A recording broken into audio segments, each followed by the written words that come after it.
Saya berikan rumus cepat. Kalau ada orang masih merasa kurang nyaman, gelisah, dan khawatir bila diwafatkan, di saat itu dia merenung, ini sudah fitrah menunjukkan ada kekurangan bekal yang ada dalam jiwanya, dan merasakan ada bekal yang kurang untuk dibawa pulang.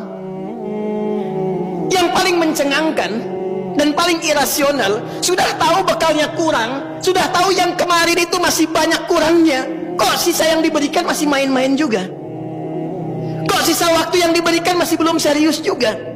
Jadi kalau sampai Jumat ini, sampai detik ini belum mampu merubah kita untuk dekat dengan Allah, Anda butuh berapa Jumat lagi? Anda butuh berapa tahun baru lagi? Apa masih senang hanya dengan urusan dunia Anda rayakan, sementara besok kita berpulang di hadapan Allah Subhanahu wa ta'ala? Ingat akhirat bukan meninggalkan dunia, tapi ingat akhirat mengarahkan anugerah dunia yang Allah berikan kepada kita supaya ditata menjadi kepentingan ibadah.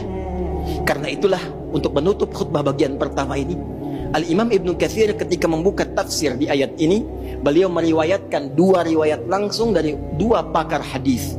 Pertama, Al-Imam Ahmad dalam musnadnya diriwayatkan oleh Ibnu Jarir dari bapaknya menyampaikan satu situasi di masa Nabi SAW. Perhatikan dahsyatnya bagaimana para sahabat merespon ajakan dan penegasan peringatan Nabi SAW.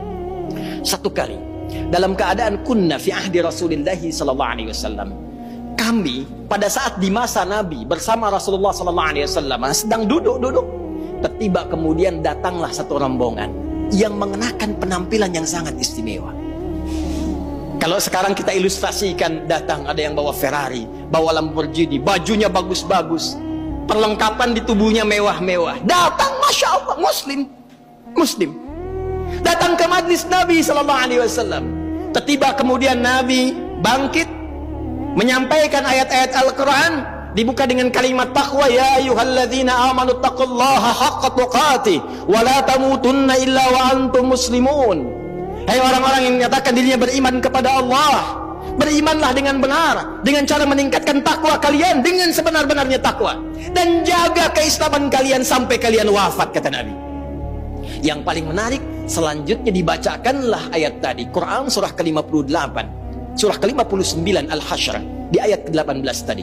Ya ayyuhalladzina amanu taqullaha wal tanzur nafsum ma qaddamat lighad wattaqullaha innallaha khabirum bima ta'malun. Hei orang-orang yang telah merasakan dirinya beriman, menyatakan dirinya beriman kepada Allah, yang ada di majlisku saat ini, kata Nabi. Hei yang datang rombongan dengan kekayaan dunianya, dengan tampilan yang mewah-mewahnya, dan kalian yang hadir semua di sini, kata Nabi, tingkatkan takwa kalian kepada Allah. Bayangkan kalau besok terjadi kiamat atau kalian wafat pada hari ini, tingkatkan takwa kalian sebagai bekal pulang, karena Allah Maha mengetahui apa yang telah kalian kerjakan di hari-hari yang lampau. Mungkin kalian banyak berbuat maksiat, mungkin mendapatkan harta dengan cara yang salah, mungkin banyak hal-hal buruk yang pernah dikerjakan.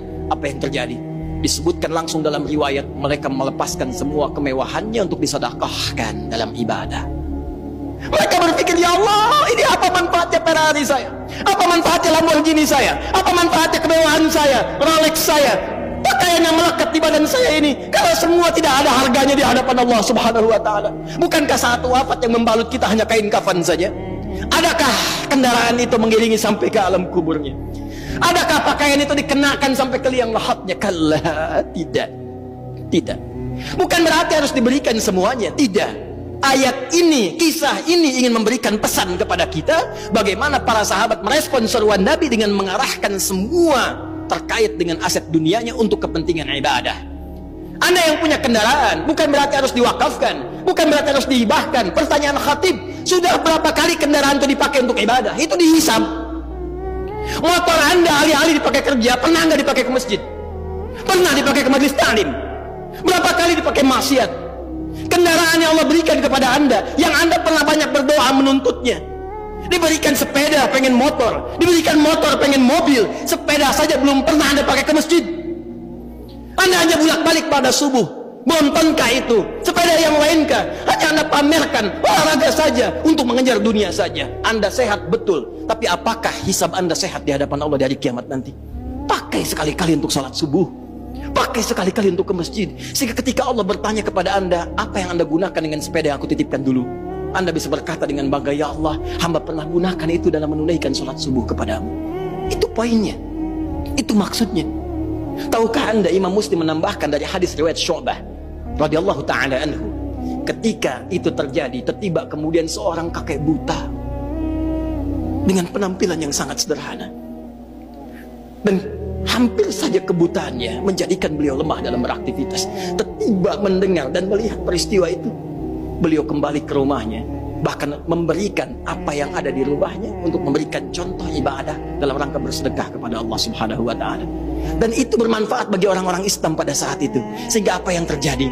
Semua berbondong-bondong orang Ansar Madinah mencontoh perbuatan kakek ini, dan keluarlah hadis yang legendaris itu, man sanna fil islami sunnatan hasanatan falahu ajruha mithla ajri fa'iliha min ghairi an yanqusa min ajrihi syai'.